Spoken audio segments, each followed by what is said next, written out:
Metabolismo y Comunicación, que se celebra dentro de la programación del proyecto expositivo Banquete, Metabolismo y Comunicación, que todavía hasta el próximo día de noviembre podéis ver, visitar aquí en el Centro Cultural de Conde Duque.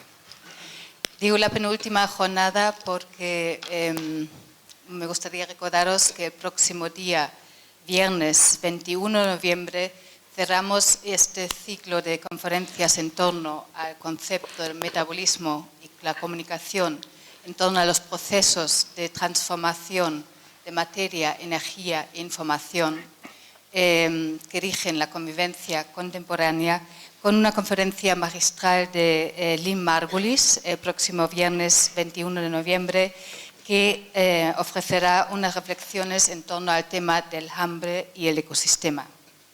Pues el tema de hoy está centrado en redes neuronales y redes culturales, y tengo el enorme placer de poder presentarles aquí Roger Bartra, que ha venido de México gracias a la generosa colaboración del Instituto de México de España, y Romain Gubern.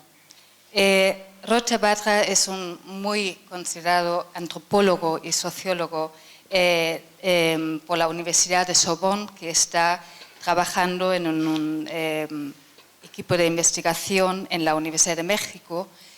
Sus líneas de investigación más destacadas giran en torno a la cultura y el poder político. Entre sus publicaciones más recientes se encuentran Las redes imaginarias del poder político, El salvaje artificial, El salvaje en el espejo, o La democracia ausente, el pasado de la ilusión. Por otra parte, Romain Gubern, que es un personaje muy conocido en el escenario nacional e internacional, catedrático de Comunicación Audiovisual en la Universidad Autónoma de Barcelona, y ha sido durante muchos años el presidente de la Asociación Española de Historiadores de Cine. Entre sus publicaciones más recientes cabe señalar Del bisonte a la realidad virtual o El eros electrónico. Ambos abordarán hoy las analogías y las resonancias entre las redes neuronales y las redes culturales. Relacionan los procesos biológicos y cognitivos con las dinámicas sociales y culturales a nivel local y global. Empieza la intervención Roger Bartra, después hablará Romain Gubern y espero que tengamos tiempo para un debate al final de las dos conferencias. Gracias. Muchas gracias a todos ustedes por estar aquí. Gracias por la invitación al Media Lab. Yo he preparado unas líneas que les voy a leer. He cambiado un poco el título, pero me voy a referir desde luego al tema de redes neuronales y redes culturales, pero el nuevo título que le he puesto a este breve ensayo es el de La conciencia y el exocerebro. Ustedes verán por qué este último término. En la misma época en que moría el mundo bipolar que caracterizó al siglo XX, se inició silenciosamente la llamada década del cerebro, los años 90. Gracias al descubrimiento de las funciones de los neurotransmisores químicos y al refinamiento de nuevas técnicas de observación del sistema nervioso, como son las tomografías de emisión positrónica e imágenes de resonancia magnética funcional, se avanzó con rapidez en el estudio de las funciones cerebrales.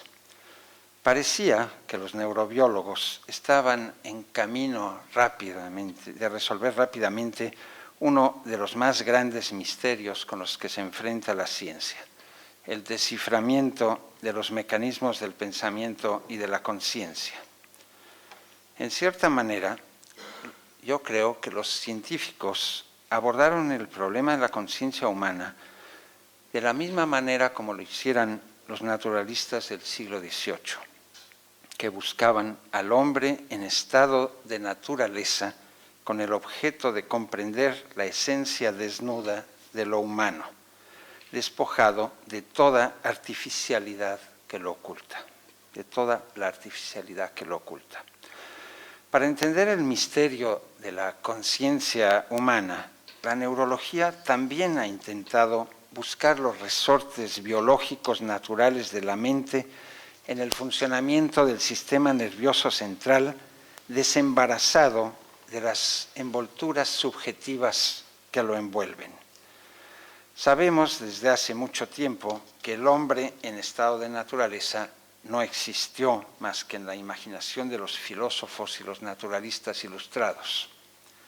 Y podemos sospechar que el hombre neuronal desnudo tampoco existe. Un cerebro humano en estado de naturaleza es una ficción. Al finalizar la década del cerebro, leí diversos balances, pero sobre todo uno hecho por Stephen Harnath, de los intentos por develar el misterio de la conciencia y de las funciones mentales complejas. Algunos de los autores que son mencionados en esta importante reseña se enfrentan al duro misterio de la conciencia, y me voy a referir a ellos. Son gentes como Antonio Damasio, Gerald Edelman, premio Nobel de Medicina, Colin McGinn, un filósofo, y Giulio Tononi. Y otros, como un psicólogo Jerry Fodor o Michael Tomasello, no afrontan el hueso duro de roer, propiamente el tema de la conciencia. Me voy a referir a estos y a otros como Ginás y demás, para tratar de extraer algunas conclusiones de esta polémica y de esta investigación.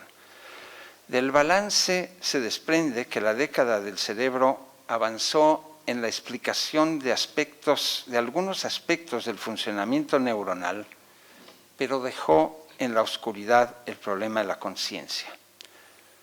Estos balances me llamaron poderosamente la atención, pues yo me había pasado esa década del cerebro estudiando como antropólogo las ciencias médicas que durante el Renacimiento y los albores de la modernidad intentaban comprender el funcionamiento cerebral humano. Y me sumergí tanto en el tema que por momentos sentía como si fuera un médico graduado en Salamanca o en París a fines del siglo XVI. Y con ese bagaje, temerariamente, lo reconozco, me aproximé a la neurobiología actual. ¿Qué podría entender un antropólogo que regresaba de un largo viaje al siglo de oro? Decidí sumergirme en las investigaciones realizadas durante la década del cerebro. Y mi primera impresión fue la siguiente. Los neurobiólogos están buscando desesperadamente en la estructura funcional del cerebro humano algo, la conciencia, que podría encontrarse en otra parte. Quiero aclarar que uso muy brevemente, que uso el término conciencia como una referencia a la autoconciencia o conciencia de ser consciente. Ante esta búsqueda, supuse que un médico renacentista pensaría que el sentimiento de constituir una partícula individual única podría ser parte de la angustia por el hecho de que los impulsos neumáticos de los ventrículos cerebrales no funcionan normalmente y no permiten comprender el lugar del hombre en la creación. Es decir, la conciencia no solamente radicaría en el funcionamiento del cerebro, sino además, y acaso principalmente, en su disfunción. Se dice que un motor o una máquina neumática, como el cerebro en el que pensaba la medicina galénica, animado por el pneuma, sufre cuando se aplica a una tarea superior a sus fuerzas. El resultado es que se para, se detiene. Como experimento mental, supongamos que ese motor neumático es esa ficción a la que he hecho referencia, es un cerebro en estado de naturaleza, enfrentado a resolver un problema que está más allá de su capacidad. Este motor neumático está sometido, pues, a un sufrimiento. Ahora, supongamos que este cerebro neumático abandona su estado de naturaleza y no se apaga ni se para, como le ocurriría a un motor limitado a usar únicamente sus recursos naturales. En lugar de detenerse y quedarse estacionado en su condición natural, este hipotético motor neuronal inventa una prótesis mental para sobrevivir a pesar del intenso sufrimiento. Esta prótesis no tiene un carácter somático, pero sustituye las funciones somáticas debilitadas. Hay que señalar de inmediato que es necesario reprimir los impulsos cartesianos de un médico del siglo XVII. Estas prótesis extrasomáticas de las que estoy hablando no son sustancias pensantes apartadas del cuerpo, ni energías sobrenaturales y metafísicas, ni programas informáticos que pueden separarse del cuerpo como la sonrisa del gato de Cheshire. La prótesis es, en realidad, una red cultural y social de mecanismos extrasomáticos estrechamente vinculada al cerebro. Por supuesto, esta búsqueda debe tratar de encontrar algunos mecanismos cerebrales que puedan conectarse con los elementos extracorporales. Regresemos, pues, a nuestro experimento mental. Tendremos que tratar de explicar por qué un ser humano, o protohumano, si ustedes quieren, enfrentado a un importante reto, como puede ser un cambio global de hábitat, y al sentir por ello un agudo sufrimiento, a diferencia de lo que le ocurriría a un motor o a una mosca, genera una poderosa conciencia individual en lugar de quedar paralizado o muerto. En su origen, esta conciencia es una prótesis cultural y, por supuesto, de manera principal, el lenguaje y el uso de símbolos que, asociada al empleo de herramientas, permite la sobrevivencia en un mundo que se ha vuelto excesivamente hostil y difícil.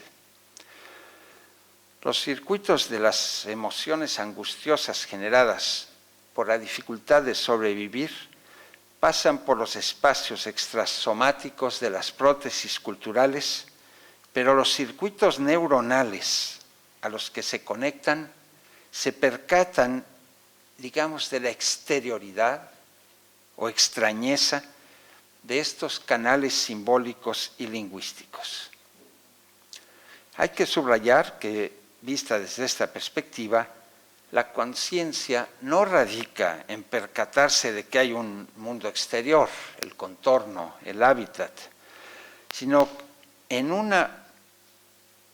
que una porción de ese contorno externo funciona como si fuese parte de los circuitos neuronales. O para decirlo de otra manera, la incapacidad y disfuncionalidad del circuito somático cerebral es compensada por funcionalidades y capacidades de índole cultural. El misterio se halla en que el circuito neuronal es sensible al hecho de que es incompleto y de que necesita de un suplemento externo. Esta sensibilidad es parte de la conciencia. Uno de los mejores investigadores, de los más destacados de esta década del cerebro, Antonio Damasio, insiste en la división entre el medio interior, precursor del yo individual, cree él, y su contorno externo, su contorno exterior. Yo creo que es posible que esta creencia profundamente arraigada entre los neurobiólogos sea un obstáculo para avanzar en la comprensión de las bases fisiológicas de la conciencia humana. Consideremos una idea diferente. La conciencia surgiría de la capacidad cerebral de reconocer la continuación de un proceso interno en circuitos externos ubicados en el contorno. Es, para establecer una relación con los temas de la exposición, como si una parte, vamos a hacer un paralelismo, del metabolismo digestivo o sanguíneo ocurriese artificialmente fuera de nosotros. Podríamos así contemplar, plastificadas, nuestras tripas y nuestras venas enganchadas en un sistema portátil de prótesis impulsadas por sistemas cibernéticos programados. Esto ocurre en los cyborgs de la ciencia ficción y en los experimentos realizados en primates, en los cuales, gracias a un electrodo implantado, han logrado controlar mentalmente, estos monos, una conexión cerebro-máquina para mover a distancia un brazo robot. En cambio, estamos bien acostumbrados a estar rodeados de prótesis que nos ayudan a memorizar, a calcular e incluso a codificar nuestras emociones. Al respecto, otro de los libros con que se cierra la década del cerebro, del filósofo Colin McGinn, usa una imagen que me parece muy importante, aunque la desaprovecha lamentablemente. En su argumentación para demostrar que el cerebro humano es incapaz de encontrar una solución al problema de la conciencia, McGinn imagina un organismo cuyo cerebro, en lugar de estar oculto dentro del cráneo, está distribuido fuera del cuerpo como una piel. Se trata del exocerebro, similar al exoesqueleto de los insectos o de los crustáceos. El hecho de que esté expuesto al exterior no hace que este pellejo pensante sea más fácil de entender cuando, por ejemplo, este organismo tiene la experiencia del rojo, dice McGinn. El carácter, entre comillas, privado de la conciencia, sostiene McGinn, no tiene nada que ver con el hecho de que nuestro cerebro se encuentra oculto. La experiencia del color rojo en todos los casos se encuentra enterrada en una interioridad completamente inaccesible. Desde mi perspectiva, el error de McGinn consiste en creer que la conciencia está sepultada en la interioridad. Si suponemos que el extraño mutante dotado de una epidermis neuronal es capaz de colorear su vientre cuando piensa en rojo, y otros organismos de la misma especie lo pueden contemplar e identificar, entonces nos acercamos a nuestra realidad. El exocerebro cultural del que estamos dotados realmente se pone rojo cuando dibujamos nuestras experiencias con tintas y pinturas de ese color.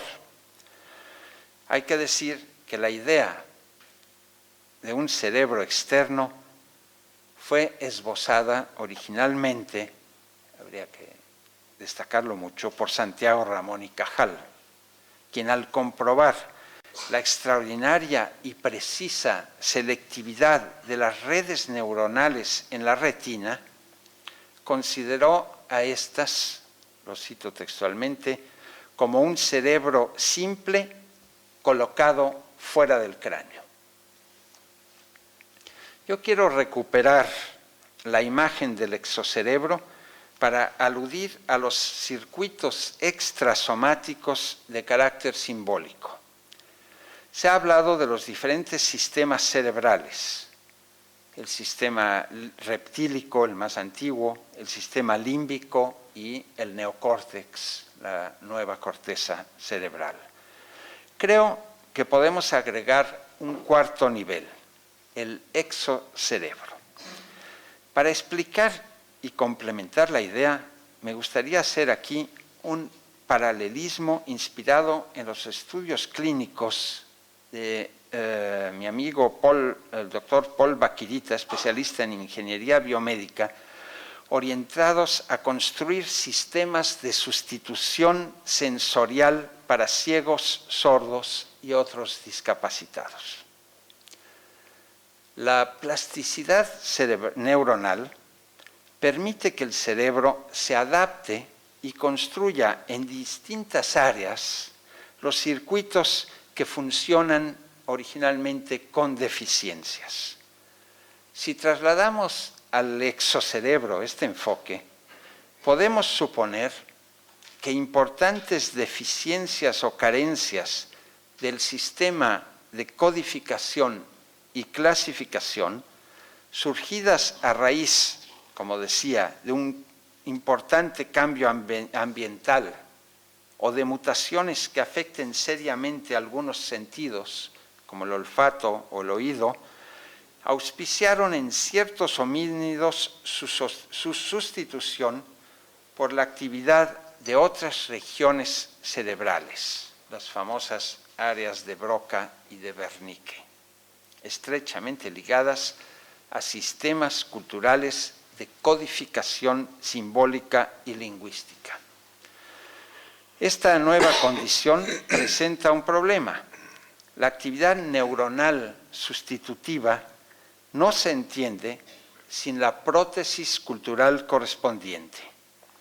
Esta prótesis puede definirse como un sistema de sustitución simbólica que tendría su origen en un conjunto de mecanismos compensatorios que reemplazan a aquellos que se han deteriorado o que sufren deficiencias ante un medio ambiente muy distinto.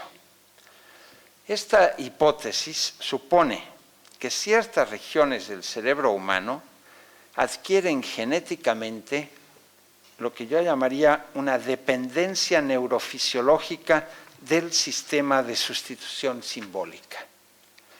Este sistema, obviamente, se transmite por mecanismos culturales y sociales.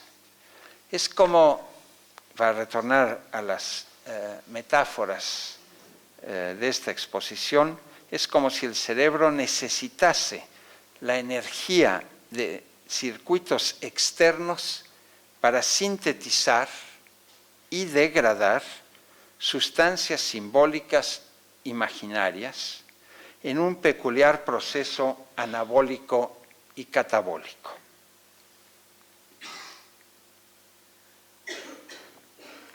Aunque estoy argumentando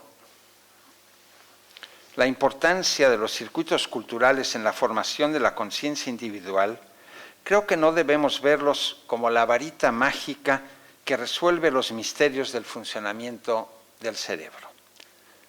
Michael Tomasello, por ejemplo, sostiene que los 6 millones de años que separan la aparición de los primeros hombres modernos de sus antepasados, los grandes simios, no son un tiempo suficiente para un proceso normal de evolución biológica que pueda crear las habilidades cognitivas que nos caracterizan.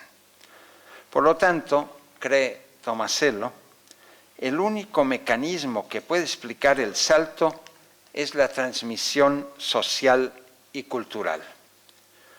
Stephen Jay Gould ha afirmado, por el contrario, que sí hay tiempo suficiente para un cambio en el nivel biológico.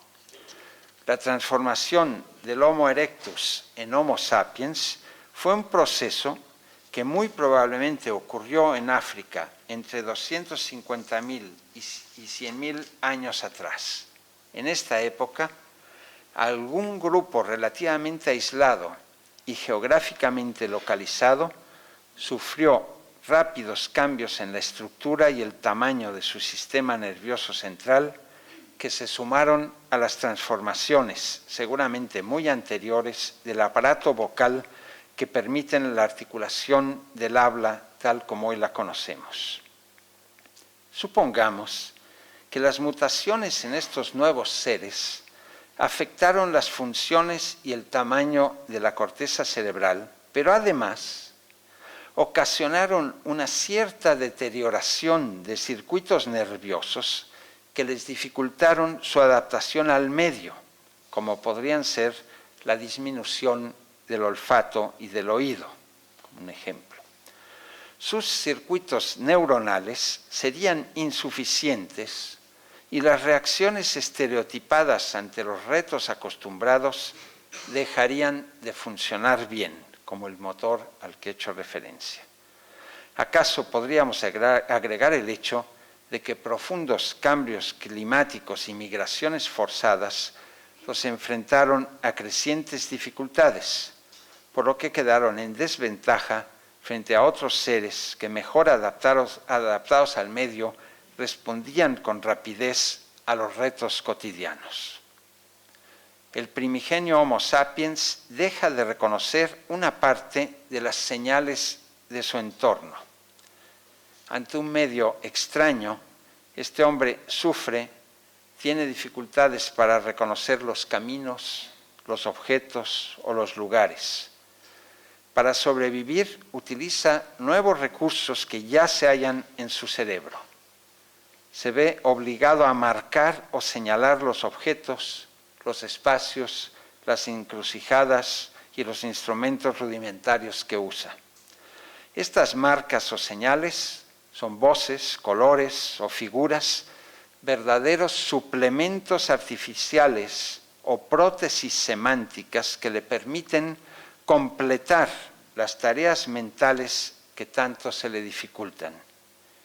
Y así va creando un sistema externo de sustitución simbólica de los circuitos cerebrales atrofiados o ausentes, aprovechando las nuevas capacidades del lóbulo izquierdo del cerebro.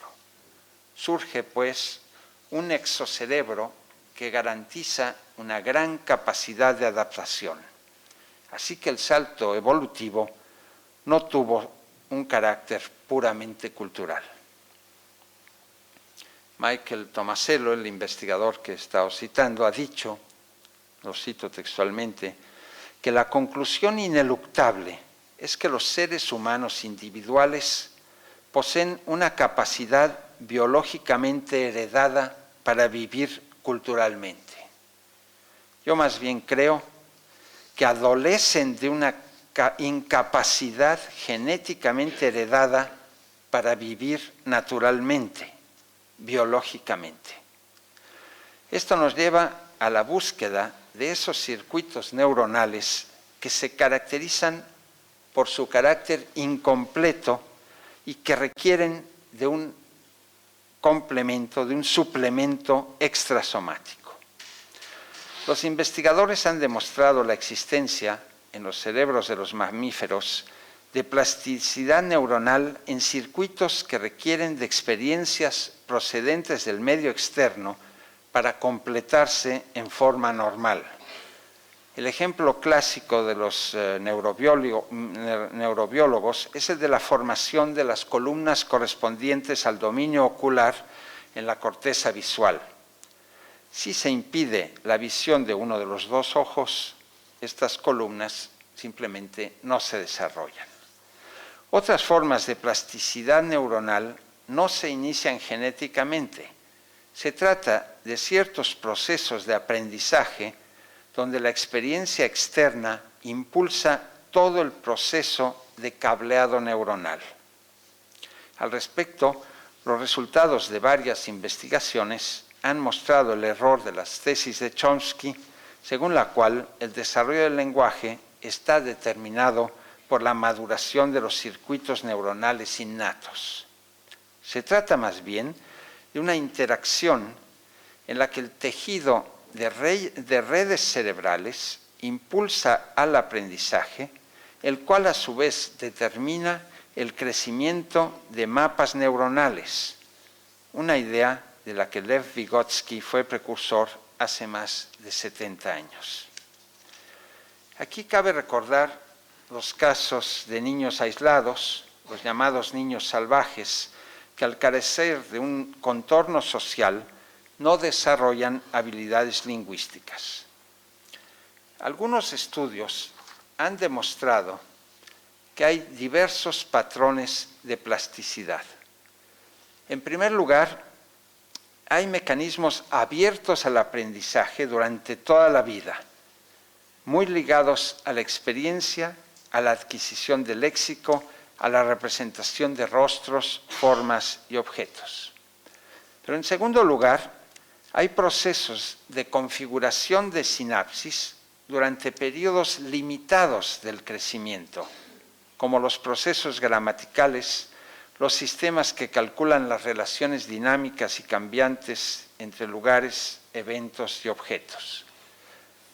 Es posible que se pueda afirmar que los sistemas cerebrales de carácter semántico y simbólico son más dependientes del exocerebro que las funciones lógicas y gramaticales, cuyos circuitos permanecen más abiertos a la experiencia solamente durante los primeros años de la vida.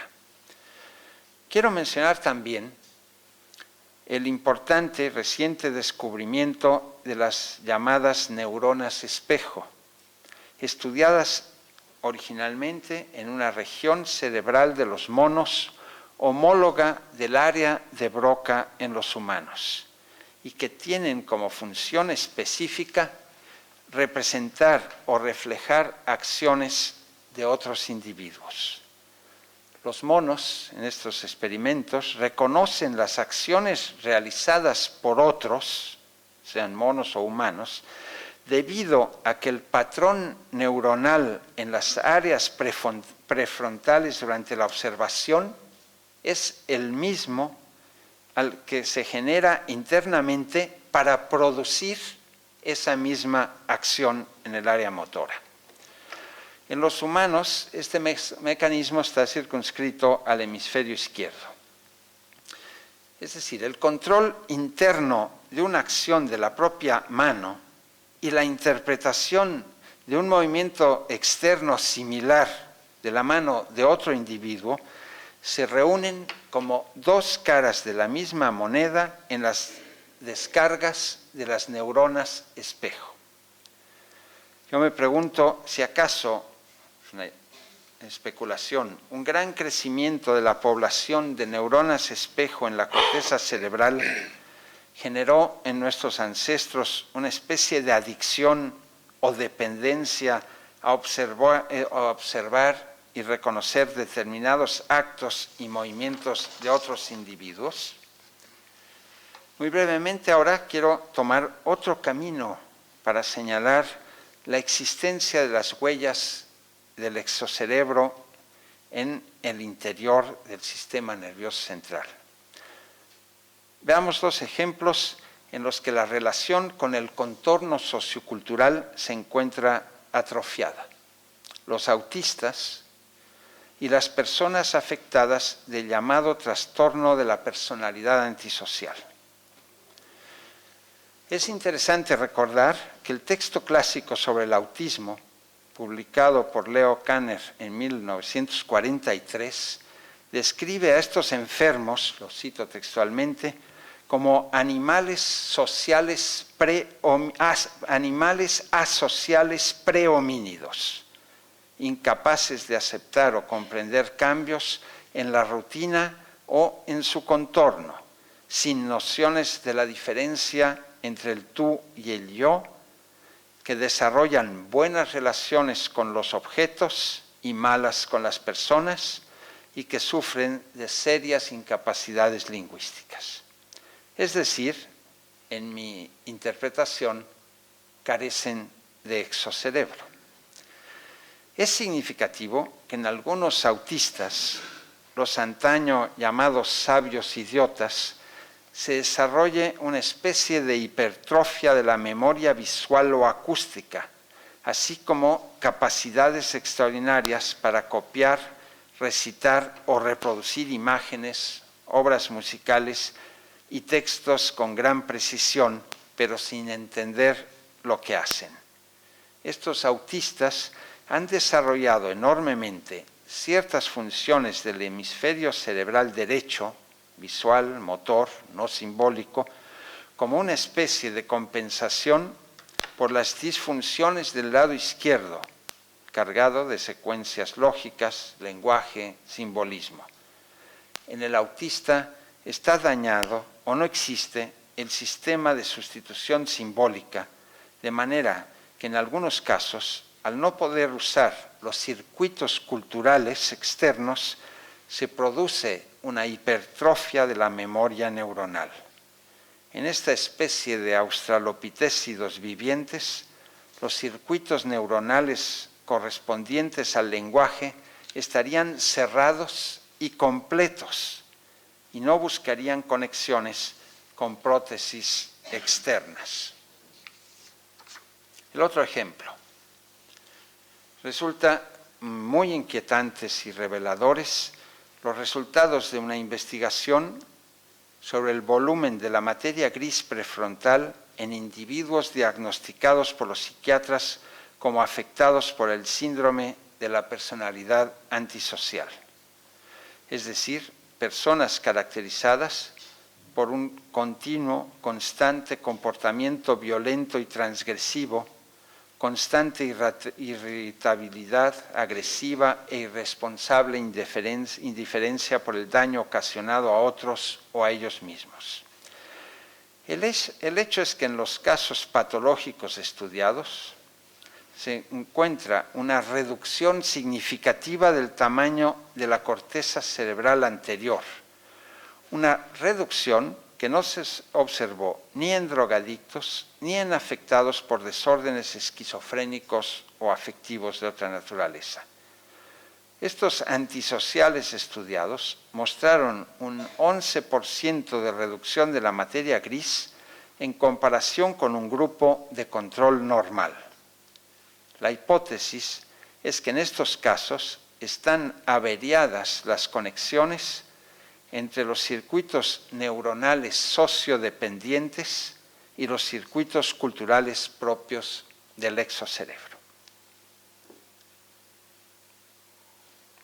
Ahora bien, estas conexiones nos plantean un problema muy complejo.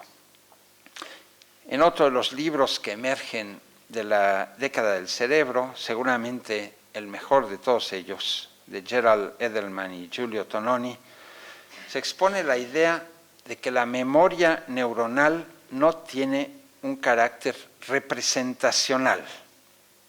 Al parecer, no existe un lenguaje cerebral que, como en un ordenador, opere mediante representaciones que impliquen una actividad simbólica. No parece haber en los procesos neuronales de la memoria códigos semánticos. El cerebro, por decirlo así, funciona de manera similar al sistema inmunológico. Los anticuerpos no son representaciones de peligrosos antígenos, aunque forman parte de una memoria inmunológica. Igualmente, un animal, adaptado a su medio, un animal reacciona a las peculiaridades de su contorno sin que por ello su organismo sea una representación del nicho ecológico. En cierta manera, el nicho ecológico funciona como un sistema de códigos relativamente estable y predecible. Pero si aumenta la inestabilidad ambiental, la manera humana de sobrevivir consiste en que algunos circuitos internos no representacionales se conectan con circuitos culturales altamente codificados y simbólicos, con representaciones semánticas y estructuras sintácticas y con poderosas memorias artificiales. ¿Cómo se pueden conectar estos dos espacios aparentemente tan dispares? Al respecto, para terminar, quiero traer en mi ayuda una fascinante discusión entre Jean-Pierre Changé y Paul Ricoeur sobre la naturaleza del pensamiento. Ricoeur, el filósofo, se resiste tercamente a aceptar que la neurobiología pueda tender un puente entre el cerebro y la conciencia, o entre las neuronas y los sentimientos. Changeux, el neurobiólogo, en cambio, no acepta poner límites a priori y confía en que su ciencia terminará por resolver el misterio. Y sin embargo, es Ricoeur quien hace una afirmación que abre nuevas perspectivas. Lo cito textualmente. La conciencia, dice, no es un lugar cerrado del que me pregunto cómo alguna cosa entra desde afuera, porque ella está desde siempre fuera de ella misma. Changeux acepta la idea, pero señala que es muy difícil darle una base experimental seria a una posible abolición de la relación interior-exterior. Pero señala como ejemplo las neuronas espejo a las que me acabo de referir, descubrimiento que ya ha estimulado una gran cantidad de estudios y discusiones. Como han dicho los descubridores del sistema de las neuronas espejo, el mismo patrón neuronal que es activado endogénicamente en la ejecución de acciones es también activado exogénicamente mientras se observan esas acciones. Son las neuronas espejo. Es posible, pues, que la solución del problema se encuentre en un tipo de investigación que no acepte la separación tajante entre espacio neural interior y los circuitos culturales externos. Para ello, en mi interpretación, habría que pensar que el cerebro está metido en una botella de Klein, donde el interior es también exterior, es el equivalente a la cinta de Moebius en forma de botella. Pero esta clase de investigación avanza con grandes dificultades debido a que los neurocientíficos suelen ser alérgicos al uso de los descubrimientos de las ciencias de la sociedad y la cultura. La psicología, que era supuestamente un puente de comunicación, en realidad obstruyó los contactos y se ha convertido, como afirma uno de los grandes investigadores en temas del cerebro, Michael Gazzaniga, en una disciplina muerta. La neurociencia dura solo acepta la lingüística, aunque suele despojarla de su rico contexto antropológico.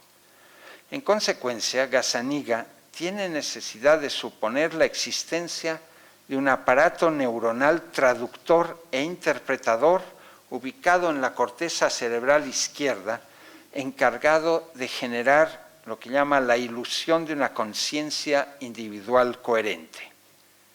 Yo creo que es posible, o me pregunto, que no se trata acaso de una nueva visión dualista que ha sustituido al viejo homúnculo con un mecanismo interpretador.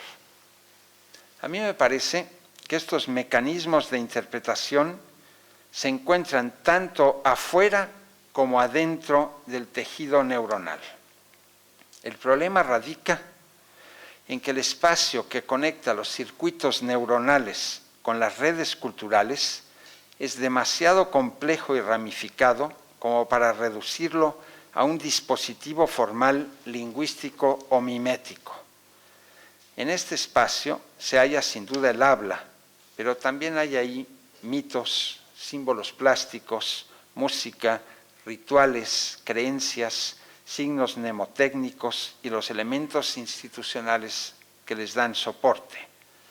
Por supuesto, no se trata de introducir forzadamente todo el inmenso paquete cultural, digamos desde la Odisea hasta los dispositivos cibernéticos actuales, en el exocerebro o en la gigantesca bolsa de los replicadores miméticos que inventó Richard Dawkins. Cuidadosas investigaciones tendrán que ubicar con precisión las funciones culturales que prolongan externamente a los circuitos interiores. Aquí he querido apuntar solamente las perspectivas que se abren en la comprensión del problema de la conciencia si exploramos las funciones de sustitución simbólica del exocerebro. Rodolfo Ginás, en su muy estimulante libro sobre la conciencia, el gran neurobiólogo, nos recuerda esa hipótesis evolucionista según la cual los vertebrados pueden ser vistos como crustáceos vueltos al revés, es decir, con el esqueleto adentro y la carne afuera. Dice que esto no sucede con el cerebro, que parece un cangrejo cubierto por el exoesqueleto. Pero ha ocurrido algo similar a lo que les sucede a los cangrejos ermitaños, que para proteger su desnudez, como Diógenes, buscan un exoesqueleto artificial en la concha vacía de algún caracol.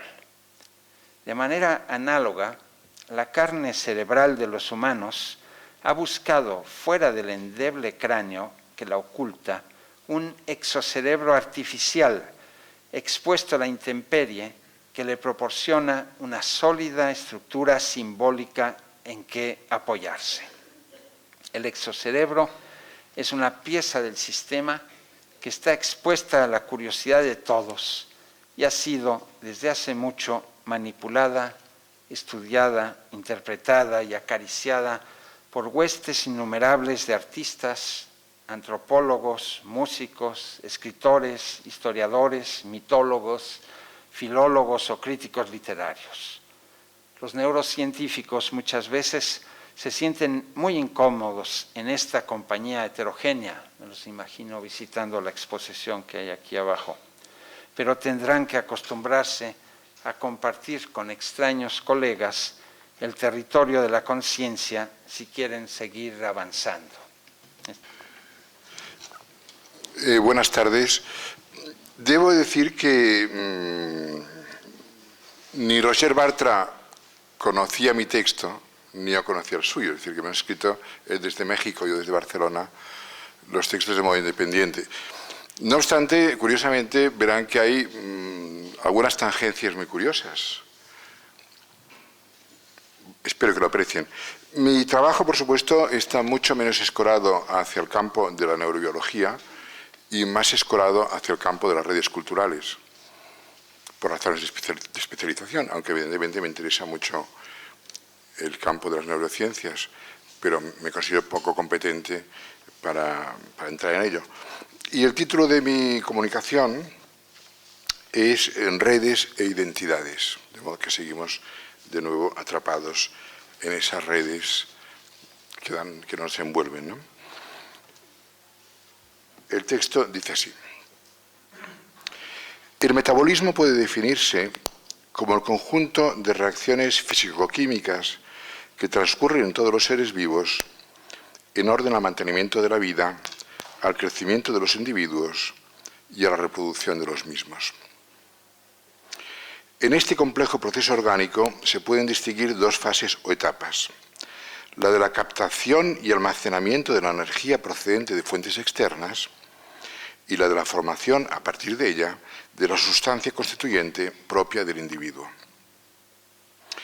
A poco que se piense, este proceso admite un paralelismo con los procesos de la comunicación simbólica humana, que consiste también en dos etapas o fases: en la recepción de mensajes externos y en su comprensión o aprovechamiento para integrarse en el psiquismo del sujeto receptor.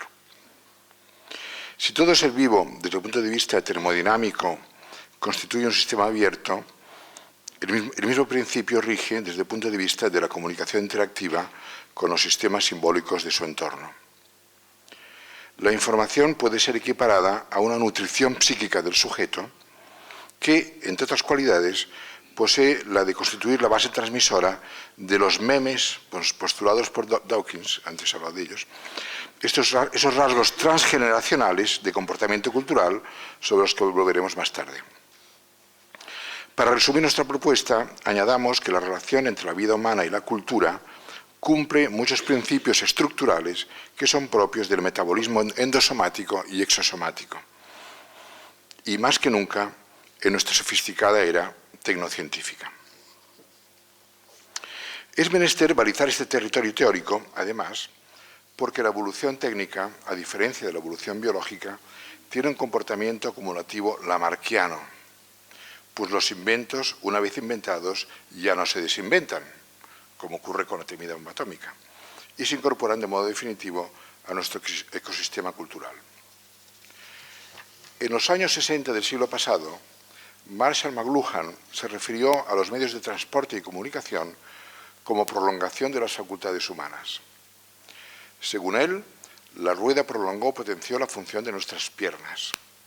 Las armas cortantes, como el cuchillo o el hacha, nuestras uñas y nuestros dientes. El telescopio alargó nuestro ojo. La radio potenció nuestra voz y nuestro oído. La televisión nos permitió ver a distancia, etcétera, etcétera.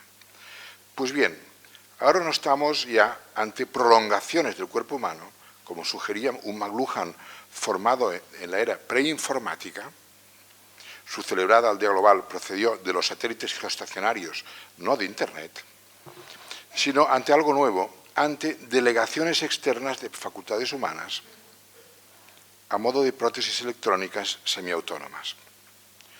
Por ejemplo, las cámaras de videovigilancia en los bancos o almacenes se constituyen en visión sin sujeto, sin terminal humano, una visión autónoma y programada a la que se le puede pedir, por ejemplo, que si percibe determinado factor, como el fuego, por ejemplo, dispare un sistema de alarma.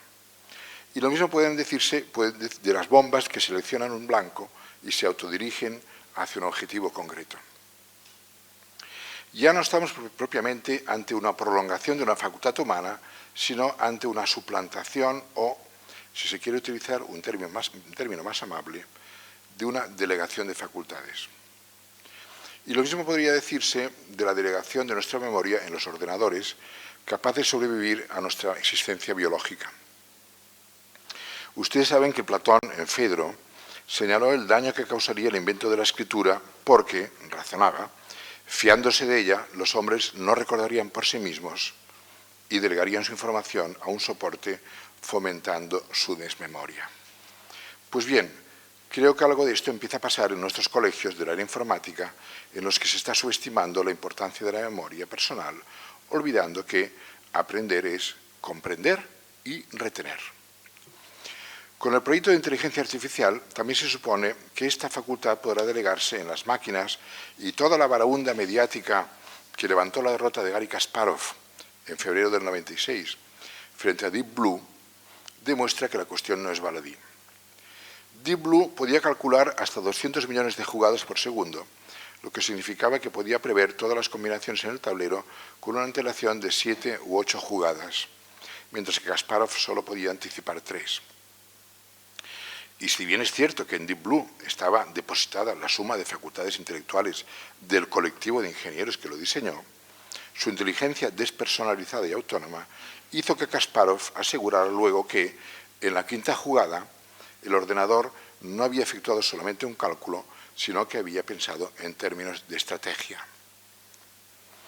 Además de esta mutación en el desarrollo tecnocientífico, debe añadirse como correlato existencial que la evolución biológica está estancada en los países desarrollados, pues la selección natural ha sido sustituida por la selección técnica.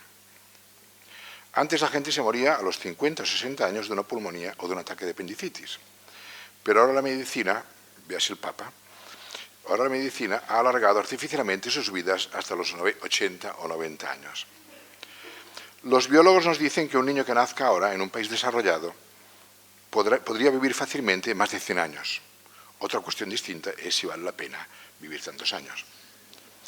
Con la revolución biomédica, que acaba de desplegar el mapa del genoma humano, en el que se pueden corregir defectos y actuar de modo preventivo, nos hallamos ante un futuro de sociedad geróntica, con una pirámide de población totalmente nueva y con problemas tremendos de cara a las estrategias de la seguridad social, como todo el mundo sabe. En nuestra sociedad tecnocientífica, estas integraciones anatómicas que llamamos prótesis corporales están planteando un nuevo problema de identidad somática. Algunas partes de nuestros cuerpos ya no son de nuestros cuerpos, sino integraciones ajenas, extrañas, Y si antes hablábamos de miembros fantasmas, para referirnos a los miembros amputados que el paciente sigue sintiendo, habrá que buscar una terminología equivalente para las nuevas prótesis corporales que hacen que seamos artificialmente lo que no somos naturalmente.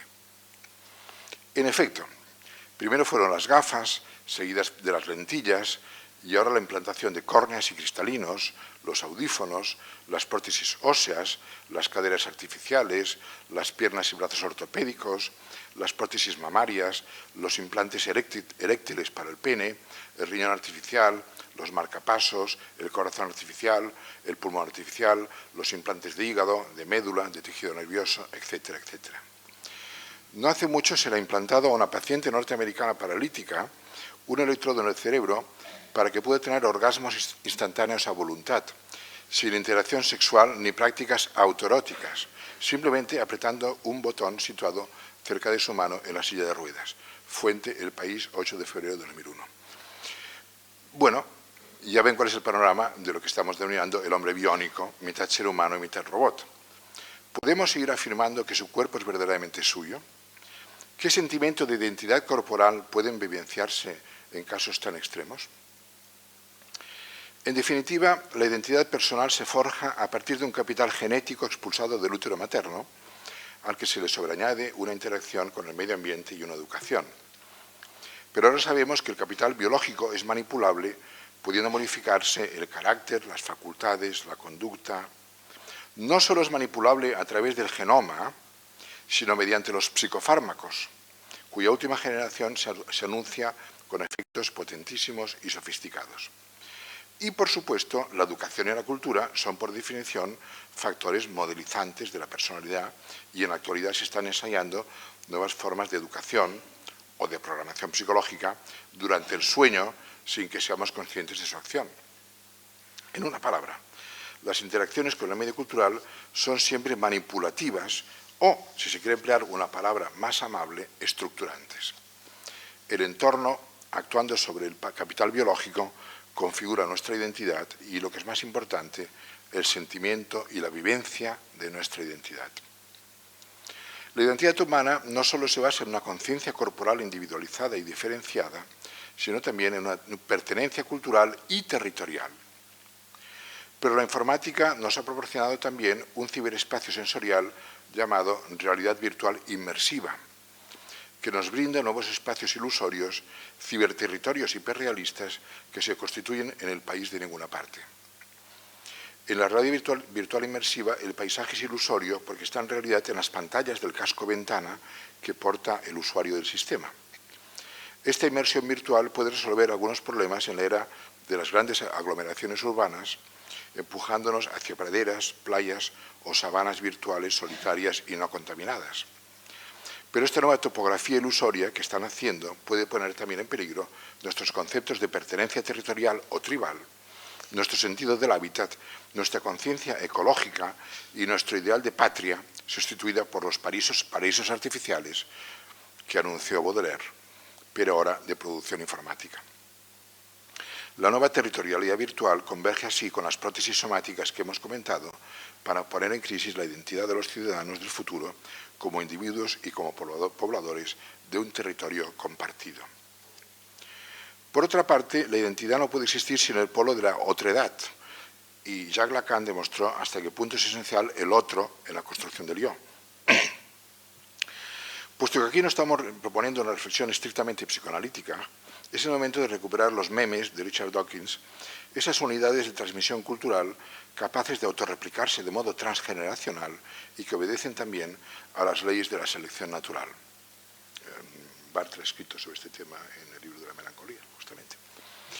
Los memes fueron propuestos como analogía metafórica de los genes, pero si estos se transmiten por aplicación física o orgánica, los memes se transmiten por vía intelectual y conductual, a menos que aceptemos los modelos universales junguianos que aquí están fuera de lugar. A este campo cultural hereditario pertenecen también los mitemas, las estructuras de pensamiento mítico que, como sabemos, están también sujetas a mutaciones, hibridizaciones y condensaciones, procesos de evolución adaptativa a los cambios en el medio social.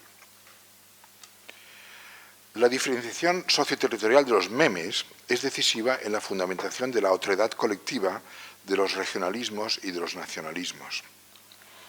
Esta diferenciación se muda con frecuencia en rivalidad o antagonismo entre grupos con identidades distintas en los que subyace una agresividad latente contra el distinto. Ya Freud se refirió en El malestar en la cultura, y tomando precisamente como ejemplo el caso del desencuentro entre españoles y portugueses, a lo que llamó el narcisismo de las pequeñas diferencias. El sujeto distinto, de aspectos y costumbres distintas, suele ser sospechoso. Sus memes no son necesariamente nuestros memes. Pero también los etólogos han observado que muchas hembras de primates abandonan su manada originaria en un movimiento exógamo para unirse a un grupo vecino, es decir, no muy alejado genéticamente, tendencia endógama. La naturaleza ha desarrollado, como puede verse, mecanismos de prevención del incesto para evitar las taras derivadas de la consanguinidad. En el ser humano, los individuos, al aparearse, suelen buscar también un equilibrio entre la seguridad confortable de la endogamia de grupo, por sus afinidades culturales e intereses comunes, y el atractivo erótico de la exogamia, plasmado históricamente en el rapto de mujeres de otra comunidad cercana. Este comportamiento concuerda con los experimentos de algunos psicólogos acerca del atractivo erótico que suele representar el sujeto exótico, percibido como original o distinto, pero no excesivamente distinto. En pocas palabras, en los apareamientos se buscan con frecuencia las ventajas de los genes alejados y de los memes próximos. Pero Internet, la red de redes, está introduciendo algunas nuevas variables en el paradigma comunicativo clásico. La pantalla comparece ahora como vértice de infinitos vectores comunicativos potenciales que convergen en ella, planteando en términos brutales la cuestión filosófica de la otredad. En Internet, el otro es un fantasma y una superficie de proyección. No nos referimos, claro está, a modelos tan convencionales como la videoconferencia, que, dato interesante, ha arraigado en el mundo de los negocios. Con el fenómeno de los chats se ha producido una verdadera tribalización de la sociedad postindustrial, coagulada en numerosos patios de vecindad, parcelada en tribus electrónicas diferenciadas por sus gustos y aficiones y cohesionadas por la mutua empatía de sus miembros, creando entre ellos una proximidad virtual, aunque estén separados por miles de kilómetros. Por eso el espacio o territorio de una comunidad virtual es más conceptual que perceptual. Y en unos momentos en que las sociedades occidentales están viviendo una acelerada selección calificada de multicultural, entre comillas, las comunidades virtuales contribuyen a la tribalización de la sociedad, parcelándola en tribus electrónicas diferenciadas por sus gustos y aficiones y basadas en el refuerzo mutuo de una identidad específica. No pocas veces tales tribus conocen una jerarquización acentuada con sus gurús, hechiceros o caudillos. Debido a la frecuente dispersión física de sus miembros, estas comunidades virtuales tienden a erosionar el sentimiento de lealtad territorial, cediendo la adhesión a su localismo o patriotismo a favor de unos vínculos afectivos interpersonales de carácter transregional o transnacional. Está claro que Internet ha dinamitado el espacio geográfico y ha redescubierto los ideales. Una amiga me contó el caso de su hija de 11 años que entró en un chat. Alguien le preguntó su edad y, como le dio vergüenza confesar su condición infantil, respondió que tenía 18 años. La segunda pregunta del interlocutor fue: ¿eres virgen? Es evidente que cuando un chico y una chica se conocen en una discoteca o en un bar musical, la segunda pregunta que plantea el muchacho a la recién conocida jamás es: ¿eres virgen? Pero la ocultación y el anonimato de la comunicación mediada por la red desarma cualquier timidez o cortesía. En el caso que estoy relatando, la conversación se complicó porque la niña, que no sabía muy bien lo que era la virginidad, creyó que le preguntaban si era la Virgen María y contestó que no, lo que enredó aún más el equívoco. Eso es histórico, eso me contó una amiga. Es un ejemplo que ilustra maravillosamente las condiciones muy artificiales que se producen en la comunicación interpersonal mediada por una red muy distinta del face-to-face communication. En la comunicación en la red, el sexo del interlocutor es una seña de identidad fuerte, hard-coded, pues determina actitudes y expectativas básicas del interlocutor. Pero en los muy populares juegos de rol, la norma es la simulación y el anonimato de los jugadores resulta comparable al anonimato transgresor de los carnavales que propicia todos los libertinajes. En este sentido, la red permite y hasta estimula un cambio de identidad sexual, gender swapping, de los jugadores para experimentar con la transexualidad virtual, pues cada sujeto puede jugar al cambio de sexo y de personalidad para explorar sin riesgo una alteridad sexual que le resultaría muy complicada y arriesgada en la interacción cara a cara. En un juego de rol, un hombre puede jugar a ser un personaje femenino que simula ser un hombre, con lo que efectúa un verdadero juego de acrobacia psicológica y de autoexploración emocional. Siguiendo en el campo de la comunicación intersexual, existe una tendencia generalizada a idealizar al corresponsal que no se ve, invistiéndolo con atributos favorecedores mediante la proyección imaginaria. Cada interlocutor es un Pigmalión potencial en busca de una Galatea vivificada por su deseo, o cada interlocutor es una Galatea en busca de su Pigmalión óptimo para abarcar los dos polos de la comunicación. Y es sabido que los chats eróticos son los hegemónicos en la red. Pero en esta circunstancia se ama o se desea a la persona imaginada, no a la persona real. Exceptuando los masoquistas, normalmente los interlocutores ofrecen de sí mismos una presentación favorecedora, recurriendo incluso a fotografías sometidas a cirugía digital, engaños que acaban por obstaculizar el encuentro de la pareja en 3 dimensiones, condenada de antemano al fracaso. La relación sentimental a través de la red no impone prácticamente obligaciones y alimenta gozosamente los ensueños de los amantes virtuales, si tal estatuto es posible, aunque parece más verosímiles los adulterios virtuales de cónyuges que mantienen una idealizada doble vida sentimental en el ciberespacio que contrasta con la prosaica rutina de su vida conyugal diaria. Al fin y al cabo, la imaginación es una facultad omnipotente y lo estamos comprobando ahora con el nuevo Star System surgido de los videojuegos que ha alumbrado ciberestrellas tan populares como Aki Ross o Lara Croft. El Star System tradicional del cine y de la televisión estaba basado en el llamado Human Interest, en la empatía con ciertos seres vivos, admirados y amados, y cuyas vicisitudes biográficas se seguían con gran interés, induciendo incluso la imitación de sus costumbres y modo de vestirse o de peinarse, etc. Pero las nuevas ciberestrellas no tienen vida real, son entelequias construidas con píxeles en un programa informático, y a pesar de ello han conseguido muchas veces el estatuto carismático que estaba reservado hasta ahora a las estrellas de carne y hueso. Y entre las nuevas patologías de la identidad de la era cibernética hay que añadir inmediatamente a ciertas máquinas personalizadas, sujetos investidos de un animismo objetual que las convierte en verdaderas mascotas. En esta categoría entran los populares tamagotchis japoneses, ya bien aclimatados en Occidente, por no mencionar nuestros ordenadores personales a los que con frecuencia se les da un nombre cariñoso, se le enganchan pegatinas, se les acaricia o se les golpea cuando no cumplen bien su función, diagnosticando en estos casos que está frío o caliente o cansado o infectado por un virus, como si se tratara de un ser vivo. Esta antropomorfización permite ver su misterioso interior como una cavidad vaginal o valorar su eficaz performatividad como una manifestación de potencia fálica. En este sentido, los diseñadores de fantasías populares han representado siempre al robot, que es un otro automatizado, como un objeto sujeto antropomorfo, para inquietarnos con el enigma de su identidad semihumana, cuando en realidad el robot no tiene por qué revestir un aspecto antropomorfo. Si sus partes deben ser diseñadas para optimizar sus funciones, las piernas serán sustituidas casi siempre con ventaja por cadenas, cintas o ruedas. Sus brazos podrían ser tubos de succión, por ejemplo. En vez de boca debería llevar una batería o un enchufe de alimentación eléctrica. Sus 2 ojos podrían ser más funcionales con un equipo de rayos X o ultravioletas, etcétera, etcétera, ¿no?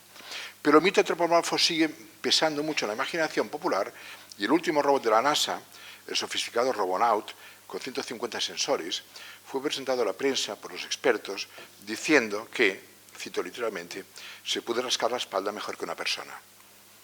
El Mundo, 6 de agosto del 2000. ¿Para qué demonios necesita un robot rascarse la espalda?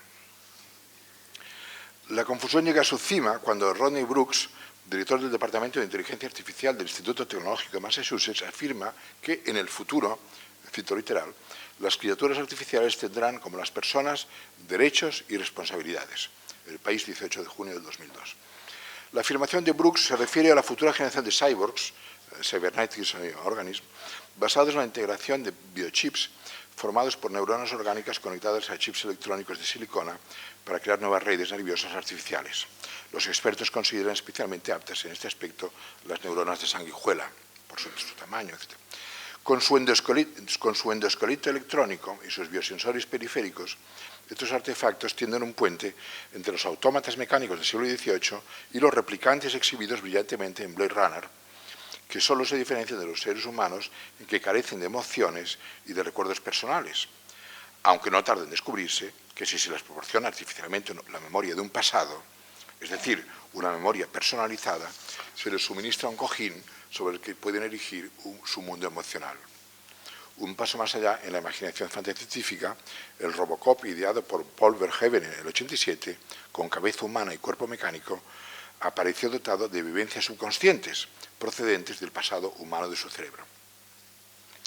La cuestión de la identidad y de la otredad de la máquina fue planteada de modo implícito en 1950 por el británico Alan Turing, cuando brindó su famoso test, el test de Turing, proponiendo que cuando las respuestas de una máquina a un interlocutor humano que no la viese no le permitiese discernir si se trataba de una máquina o de un ser humano, su inteligencia sería de facto como la humana y habría que afirmar que la máquina era inteligente, que es tanto como decir humana.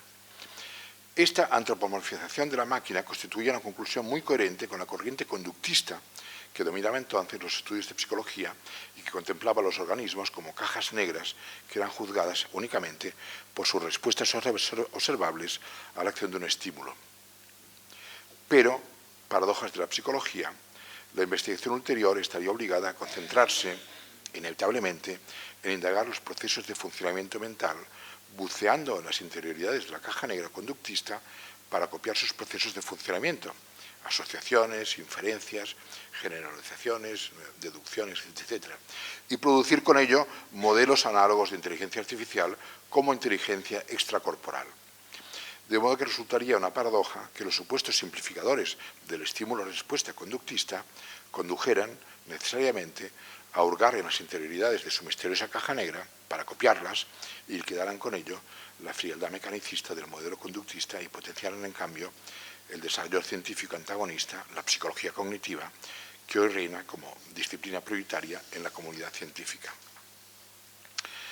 La antropomorfización de la máquina como un otro inteligente tuvo un hito muy celebrado con la victoria de Deep Blue sobre Garry Kasparov, como antes hemos comentado. Pero faltaba por resolver el eventual componente emocional de la máquina, ese factor humano que había provocado la rebeldía de HAL 9000 contra los cosmonautas del Discovery en 1968. El sistema emocional es inseparable del intelectual, porque orienta los deseos y con ello las decisiones del sujeto. De ahí el proyecto de la profesora Rosalind Picard, llamado Informática Afectiva, Affective Computing. El proyecto de la doctora Picard, del Instituto Tecnológico de Massachusetts, comprende 3 etapas. Primero, construir ordenadores que reconozcan las emociones humanas, lo que no es difícil mediante sensores adecuados. 2. Construir ordenadores que expresen emociones, tampoco es difícil. 3. Construir ordenadores que tengan emociones. Aquí se entra en algo verdaderamente problemático, por mucho que se metaforicen tales vivencias con sus meros simulacros. Y cuarto y último, construir ordenadores dotados de inteligencia emocional, lo que parece verdaderamente quimérico. En conclusión, es más fácil producir una máquina pensante, metáfora del uso correcto de unas reglas lógicas, que una máquina deseante, es decir, activada por emociones. Si se tiene en cuenta que los deseos generan los fines de las conductas y las motivan, parece obvio que la máquina no puede ser jamás un sujeto deseante. De modo que las emociones y los deseos constituyen la frontera final entre el hombre y la máquina, y habida cuenta que la máquina carece de un sistema hormonal, estamos lejos de poder sexualizar la interfaz hombre-máquina para hacer que el eros nos conduzca al logos. Muchas gracias. Muchísimas gracias a Roger Bartra y a Romain Gubern por esta excelente exposición. Diría Baudrillard que las máquinas materializan el espectáculo y visualizan el espectáculo de nuestro pensamiento, tal como han expuesto Roger Bartra y Romain Gubern. También hay una relación recíproca de nuestro entorno hacia nosotros, que marca nuestro comportamiento y nuestros dispositivos de comunicación y relación con los demás. Nos queda muy poco tiempo que me gustaría abrir al debate, a preguntas y comentarios que pueda haber por parte del público. Gracias. Me han parecido muy interesantes las dos presentaciones. Yo quería hacer un comentario a la presentación de Roger. Empezando con una cita de Woody Allen que dice en algún momento que el cerebro es su segundo órgano preferido. Y yo diría que el cerebro es mi último órgano preferido. Es decir, la pregunta básicamente va en la dirección, estando de acuerdo con el endocerebro y el exocerebro, el endosoma y el exosoma, ¿de dónde sale la hipótesis de la autonomía del cerebro? Es decir, ¿dónde empieza el cerebro y dónde termina el cuerpo? Y dónde termina el cuerpo empieza el cerebro. Tanto a nivel endosomático como exosomático. Es decir, hay un exosoma que se ocupa, como en la imagen esa que planteaba, pues de la alimentación, hay un exosoma que se ocupa de transporte, hay un exosoma que se ocupa de un montón de cosas, y está la cultura inscrita en instrumentos exosomáticos. Lo que no entiendo muy bien es en qué medida se supone que el cerebro es como una entidad distinta del clítoris o el hígado. Buena pregunta, no sé si tiene respuesta, pero o esperamos, acumulamos tal vez de una vez. Bueno, yo creo que la idea más antigua y tradicional es justamente la de que existe una diferencia radical entre el cuerpo y el cerebro, en tanto que carne pensante, y el alma, digamos, la conciencia, los sentimientos.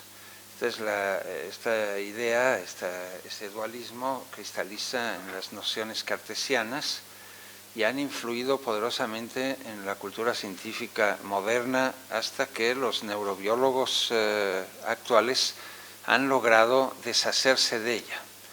El problema es que en la lucha contra este dualismo han creado un monismo en el cual ha quedado de alguna manera excluida la posibilidad de que esta materia somática, esa parte del soma que se ocupa de pensar, etcétera, de tener emociones, queda como una entidad cerrada, y entonces buscan, a mi juicio, infructuosamente las soluciones dentro de esta caja negra. El problema, es lo que yo he apuntado, es que hay no que regresar al viejo dualismo, pero que hay que ver que esta caja no está cerrada, sino que está conectada y que es necesario, bueno, nosotros sabemos, Román ha descrito admirablemente todo este conjunto de redes culturales. Yo me temo que los neurofisiólogos, los neurobiólogos que leen estas cosas nos deben tomar por locos, ¿no? O no hacen caso y se encierran en el cerebro y no, en muy pocos casos, buscan la conexión específica entre esa materia somática y el exterior, salvo en los casos en que están empeñados en construir prótesis extraordinariamente sofisticadas para ayudar a los minusválidos. Y de esa manera ellos indirectamente han contribuido a descubrir elementos dentro de los circuitos neuronales que solo se pueden explicar si están conectados con algo externo. Yo quería, pasa que de esto sabes más tú que yo, pero el cerebro, máquina pensante. En algunas culturas africanas es el corazón, la parte intelectual. En algunas culturas, me permito entrar en terreno tuyo, perdóname, pero en algunas culturas africanas el centro pensante es el corazón, no es el cerebro. Y esa idea que tenemos, que los dibujamos en los cómics, los pictogramas, eso, lo enamorado que le salen corazones, ese chico enamorado, que en los viñetes de los cómics dibujado, que le salen corazones por las orejas, y el corazón atravesado por una flecha, y de Cupido, etc. Eso no tiene un sentido para algunas culturas africanas en las que el corazón es el centro intelectual. Si no, corrígeme si me equivoco. Entonces, digo esto para que veamos que la cosa es bastante más compleja. Yo quería, en medio de intervención que me ha encantado, decirte que, naturalmente, lo que teníamos que hablar a continuación es de la coevolución naturaleza-cultura, que es es el paso siguiente. Es decir, que la cultura es un fruto funcional de las necesidades de proteger a la naturaleza, pero la cultura a su vez modifica la naturaleza, y entonces esa coevolución, ese círculo sin fin, naturaleza-cultura, es el que hace que no sigamos siendo todavía primates en las ramas de los árboles, ¿no? De modo que el concepto de coevolución, y el tema de las neuronas espejo, que es un tema que me fascina, efectivamente, la hipótesis que se trabaja es que las neuronas del área de Broca de los simios han ido evolucionando.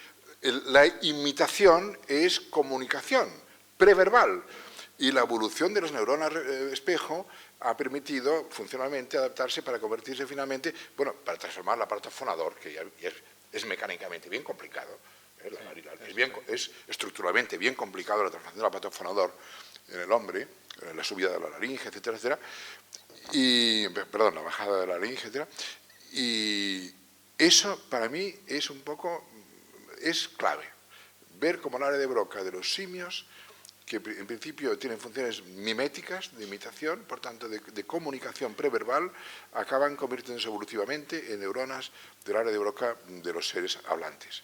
A mí me parece que hay una clave fundamental en este discurso en torno a la coevolución a la cual me refería. No sé si estás de acuerdo con eso. Sí, completamente. Yo creo que tenemos ahí un ejemplo de un tipo de circuito cerebral completamente dependiente del exterior, que no puede existir. La neurona espejo es eso, es un espejo del exterior que cumple la función de reconocimiento de un movimiento externo con los mismos circuitos con los que ejecuta ese movimiento. Entonces hay una coincidencia, pero hay una codependencia, ¿no? Hay otros ejemplos de este tipo de situación en la cual hay una, digamos, para usar un término matemático o de lógica, de incompletitud de los circuitos cerebrales. Y eso es algo que, claro, horroriza a los neurólogos, porque eso de encontrarse un aparato que la mitad de los circuitos llegan a una situación etérea, extraña, externa, es sumamente molesto. Entre paréntesis, esto del corazón, los muy primitivos y salvajes griegos estaban convencidos, Aristóteles principalmente, de que se pensaba con el corazón. Fue Galeno, fue la tradición hipocrática que luchó una formidable discusión para imponer la idea de que se pensaba con la cabeza y no con el corazón. Así que Aristóteles era tan primitivo como estos que has mencionado. No, pero es que como somos etnocentristas, eurocentristas, pensamos que es universal la idea del corazón como emblema del amor, de las emociones, y lo hemos presentado que eso es urbi et orbi. Pues no, señor, somos unos cuantos que creemos que el corazón tiene que ver con las pasiones, porque se acelera, porque lógica, claro, está causa-efecto, se acelera con las emociones, ¿no? Y nos ponemos colorados porque la sangre va más deprisa. Pero obviamente eso es una creencia de un grupo de personas, y punto, ¿eh? La orientación de mi pregunta es con respecto al espacio de Internet y las comunidades virtuales. ¿Hay alguna tentación por querer meter un gobierno en el ciberespacio? ¿Se pretende gobernar el ciberespacio, crear con la intención de ponerle un orden o de censurar el libre tránsito por la realidad virtual inmersiva, insisto, las comunidades virtuales, y bien todo esto que significa el ciberespacio que apenas está surgiendo? Bueno, hoy he leído, no sé en qué diario, porque yo leo varios diarios cada día, que el Pentágono estaba blindando su página sobre la guerra de Irak para impedir versiones alternativas, disidentes, etcétera, etcétera, de modo que evidentemente hay los poderes fácticos, los poderes militar, financiero, etcétera.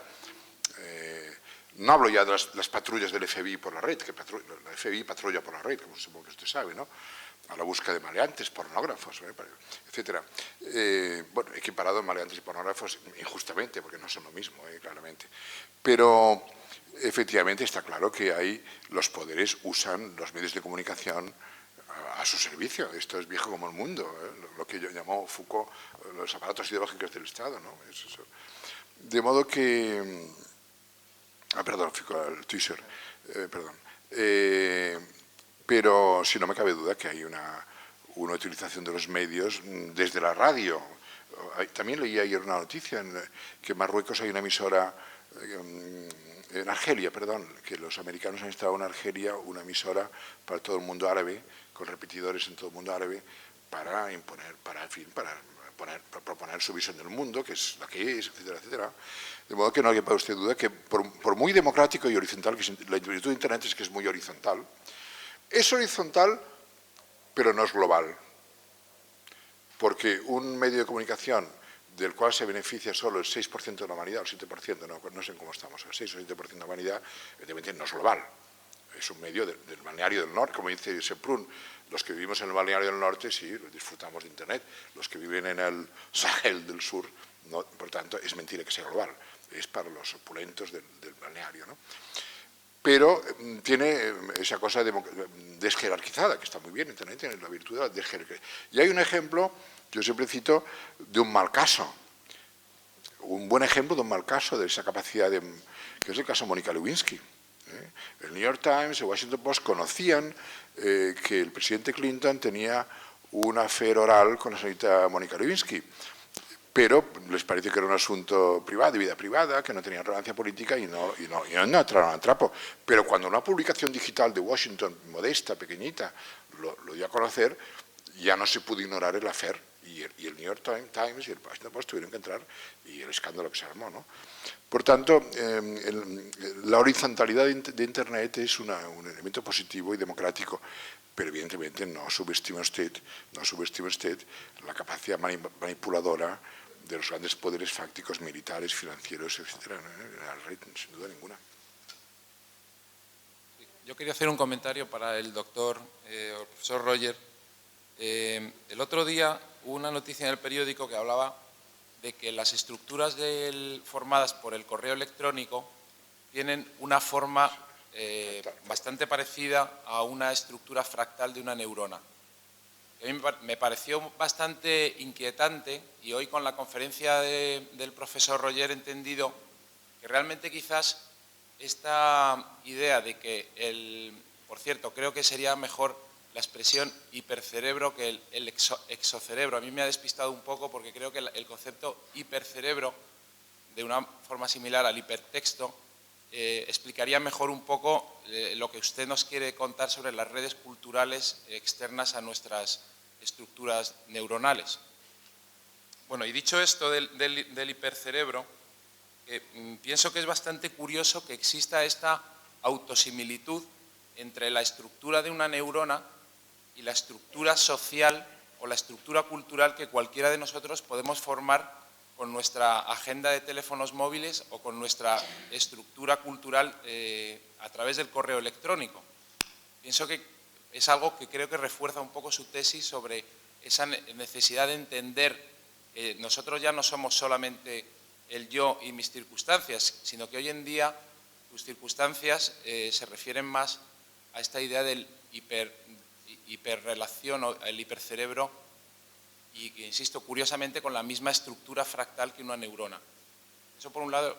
Y luego, por otro lado, quería preguntar al doctor al profesor Romain Gubern, que denoto un cierto pesimismo en general en su visión de la era de la informática y del ciberespacio, porque a pesar de que en sus libros, y hoy lo ha vuelto a decir, que ni la fotografía acabó con el arte, ni la escritura acabó con la memoria, pero sin embargo sí que esta especie de visión de personajes solitarios y un poco autistas que parece usted dar a entender en sus libros, ¿no? En su último libro, creo que tiene un cierto prejuicio. Yo al menos entiendo como que hay un pesimismo enorme, y me gustaría saber si es una cosa que veo yo o si realmente usted todavía ve un horizonte optimista en esta sociedad de la información y de la hipercomunicación a la que todos, y la hiperinformación en la que nos vemos envueltos. Bueno, yo creo que hay que distinguir dos situaciones. Los fenómenos que en los territorios culturales y sociales son similares a los que podemos encontrar en los organismos a nivel biológico, similares. Y Otra cosa es a lo que yo me he referido, que es a conexiones directas entre sistemas de naturaleza radicalmente diferente. En el primer caso yo creo que nos encontramos con la teoría de los fractales. La teoría de los memes es una situación similar. Un meme no es un gen, pero es muy parecido, es similar, opera de manera similar, pero no está diseñado, no está pensado para que se conecte con nuestra fórmula genética, ¿no? Digamos que en el mundo cultural y social existen fenómenos que nosotros por vía metafórica o otras formas podemos asimilar a procesos biológicos. El metabolismo es aquí el tema obligado. Podemos reconocer mecanismos metabólicos, ¿no? Desde el punto de vista metafórico en la sociedad. Otra cosa distinta, creo yo, y por eso hablo de exocerebro y no de hipercerebro, es de una conexión real y tangible entre circuitos de naturaleza completamente diferente, no similares. Al contrario, aquí se trata de mecanismos, de circuitos neuronales que no tienen carácter simbólico ni representacional, con circuitos culturales que sí lo tienen, que tienen carácter lingüístico, semántico, simbólico, etc.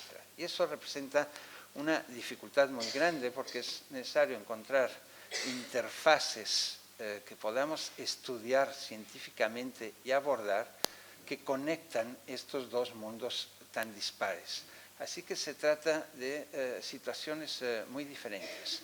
Yo no rechazo la idea de hacer metáforas y similitudes, al contrario, me parece que son extraordinariamente estimulantes entre el mundo de la cultura, de las redes de la comunicación, etcétera, y el mundo de la biología. Es muy estimulante, pero me parece que hay que ser consciente que por ese camino no estamos buscando el enchufe, digamos, la conexión. Estamos buscando otra cosa. Y yo me he propuesto en esta conferencia hacer un resumen extraordinariamente apretado de una búsqueda de esa conexión precisa entre instancias completamente diferentes. Primero me referiré al tema de la estructura del correo electrónico, que es un artículo que publicó El País hace 3 o 4 días. El tema del isomorfismo entre lo macro y lo micro es un viejo paradigma científico, comparar la estructura del electrón con la estructura del sistema solar, ¿no? Ha habido mucha literatura divulgativa en ese aspecto, antigua ya. Yo personalmente leí el artículo con interés, me pareció poco convincente, o en todo caso poco fundamentado, o una exploración todavía un poco inmadura, me pareció personalmente, que puede abonar un idealismo esencialista, ¿no? Que todo tiene la estructura de todo es la misma, en fin, cosas que a mí no me gustan mucho porque me suenan a alquimia, un poco, ¿no? Pero bueno, es una experiencia interesante que todavía inmadura, porque según explicaba el periódico estaba trabajando en eso, bueno, habrá que ver resultados, ¿no? El tema del pesimismo, del optimismo, etcétera. No, simplemente lo que yo intento explicar es que en los procesos de socialización mediada, que son típicos de nuestra cultura contemporánea, bueno, hay quien, y hoy en El País de hoy hay un artículo sobre la adicción al teléfono móvil, no sé si usted lo ha leído, hay un artículo justamente sobre este tema. En los procesos de socialización mediada, ciertas personas que tienen pues un carácter, que son tímidas o que son, en fin, problemas caracterológicos, pasan a depender fuertemente y se produce una dependencia similar a las toxicomanías. Similar, se han hecho estudios cerebrales y los circuitos afectados por la adicción al alcohol, a la cocaína, a es igual que la adicción del hacker. Igual. El sistema cerebral adictivo es igual para el whisky que para el hacker. Los mismos circuitos. Entonces, bueno, el caso de la adicción que me he leído hoy, que el diario, si no recuerdo mal, calificaba de obsesivo-compulsiva, es muy característico. Una chica que tenía 8 teléfonos móviles y que pagaba cada mes 800 euros de cuenta de teléfonos móviles. Bueno, entonces, el problema no es del instrumento, el problema es que en los procesos de asociación mediada los más débiles sucumben. Es un poco darwiniano lo que digo ahora, ¿no? Hay gente que sucumbe por falta de defensas, por falta de problemas de educación, problemas emocionales, problemas de disfunciones familiares, y eso evidentemente, bueno, no me lo invento yo, no hay más que ir a los psiquiatras que nos cuenten los casos que hay de adicción a la pantalla, de adicción al teléfono móvil, de ludopatías, que no son muy distintas, las ludopatías, que no son muy distintas, ¿no? De modo que no soy pesimista, constato únicamente un problema que hay que afrontar, punto. ¿Sí?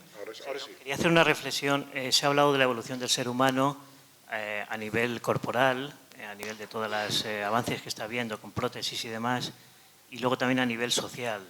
Entonces, yo lo que echo de menos, tal vez, un poco, es la nítida frontera que separa al hombre del animal y de la máquina, porque ya este error se ha cometido a lo largo de la historia y ha traído consecuencias, vamos, catastróficas, el nazismo y demás.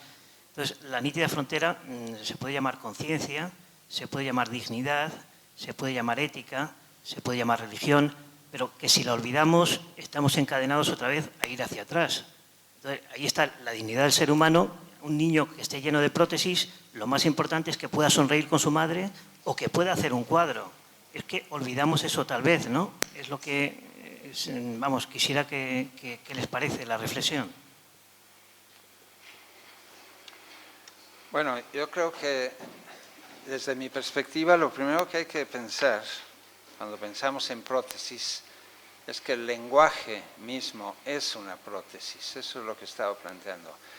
Y me parece que a partir de ese dato podemos ir pensando que el desarrollo humano es la adición constante de prótesis, de sistemas de sustitución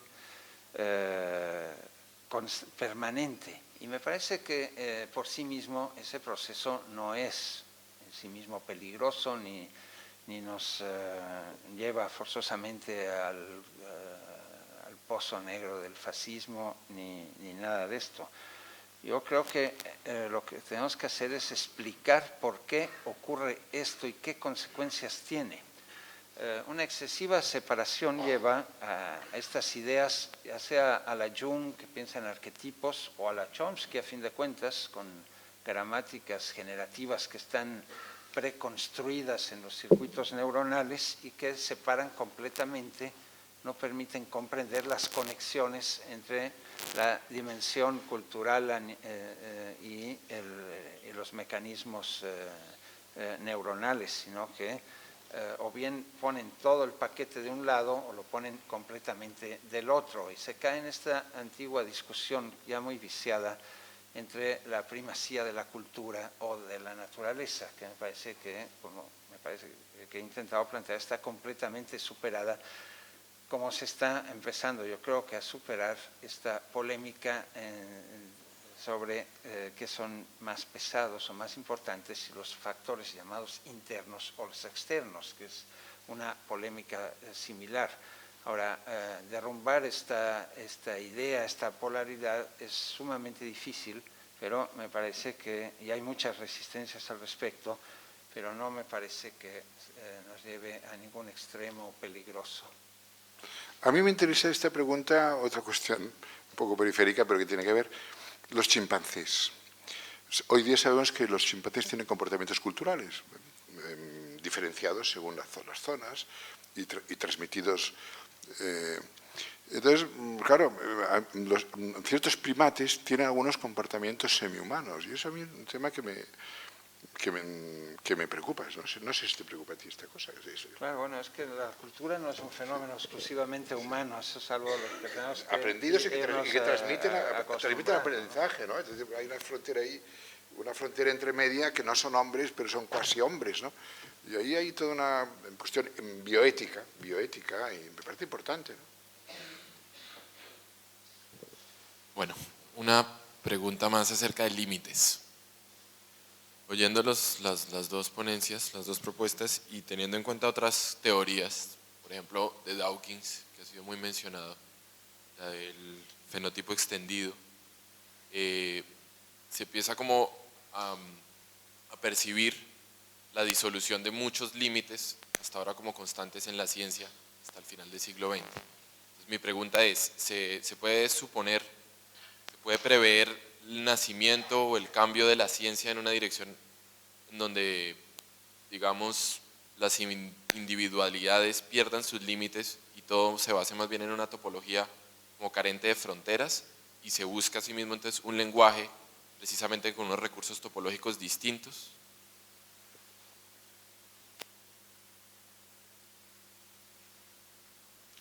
Si entiendo bien, estás planteando que el peligro de que esta actitud de las ciencias de derribar fronteras o límites podría llevar a individualidades sin fronteras o a la ausencia de individualidades dispersas.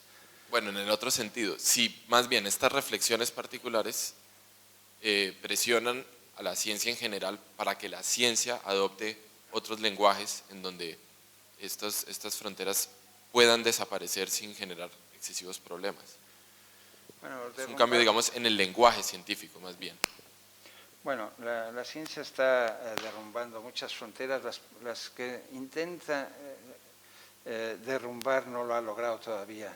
Digamos, una de las fronteras o de los límites es justamente el intento de explicar el misterio de la conciencia al que me he referido. Y esto es algo, esa frontera no ha logrado ser, digamos, derrumbada, ese límite sigue siendo algo complejo, algo no resuelto. Todos los neurofisiólogos que he mencionado dicen cosas muy interesantes, pero ninguno es capaz de explicar realmente qué es lo que ocurre cuando ocurren las emociones.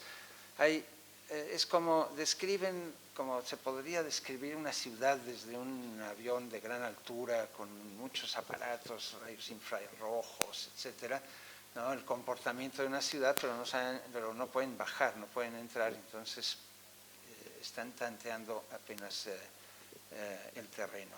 Pero sí han logrado derribar muchas fronteras. Por ejemplo, al tocarse diferentes ciencias han derrumbado, bueno, incluso han invadido el territorio de la psicología. Y yo creo que ya prácticamente hoy en día no existe como tal la psicología, no porque el problema que abordaba no sea importante, sino que ha estado invadido por todos los demás. La misma definición tradicional de neurobiología tampoco ya es aplicable y la mayor parte prefiere hablar de neurociencias, cosa cada vez más amplia.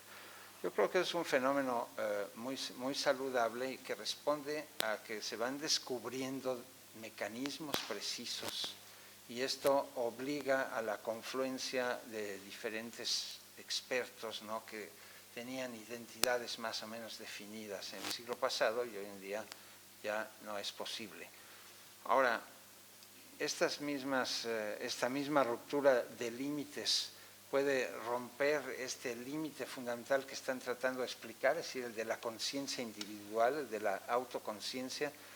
Yo tengo mis dudas, yo tengo la impresión de que con todas estas investigaciones más bien están fortaleciendo un proceso ya antiguo de constitución cada vez más fuerte de un ego moderno y posmoderno incluso. No creo que estemos ante ningún peligro de disolución de lo que conocemos como la identidad moderna. Me parece que al contrario, están renaciendo nuevas formas de individualismo empujadas por los descubrimientos científicos. Bueno, el caso del genoma humano es muy interesante, ¿no? El genoma humano es muy poco diferente del ratón o de la mosca, ¿no? Entonces, los ladrillos son casi los mismos.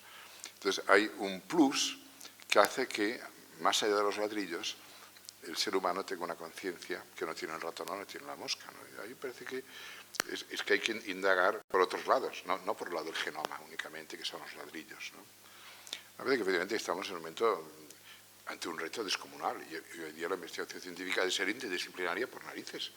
Y hay un protagonismo, cualquiera que lea cada semana Science o Nature, el protagonismo de las neurociencias hoy día es impresionante, ¿no?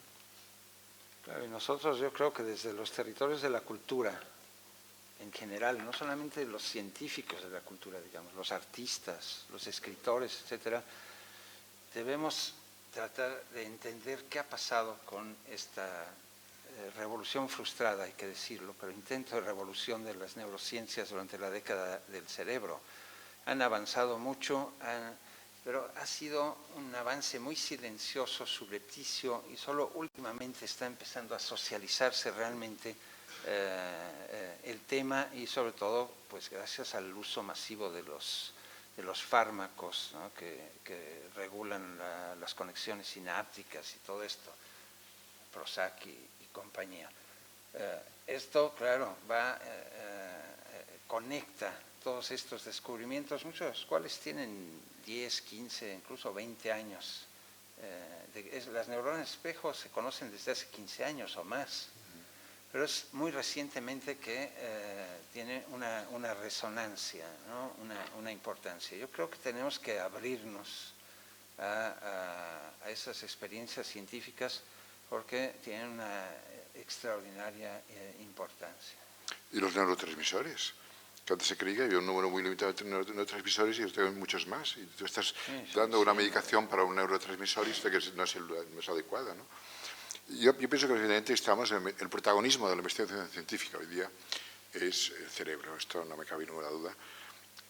Y eco el fracaso de la inteligencia artificial, el fracaso clamoroso, porque los japoneses habían anunciado la quinta generación de ordenadores, que iba a ser ya, en fin, la quinta generación de ordenadores iba a ser, y no fue nada, bueno, no fue nada comparado con las expectativas, ¿no? Porque, como dice muy bien el padre de la inteligencia artificial, es muy difícil o imposible enseñarle a una máquina el sentido común. Se le puede enseñar muchas habilidades, muchos sistemas expertos, ¿no? Pero el sentido común es algo que parece que es muy difícil meterse a la máquina. Y en cambio un niño de 5 años tiene sentido común, o de 7 años tiene sentido común. Muchísimas gracias a Román Gubern y a Rocha Batra por esta interesante exposición.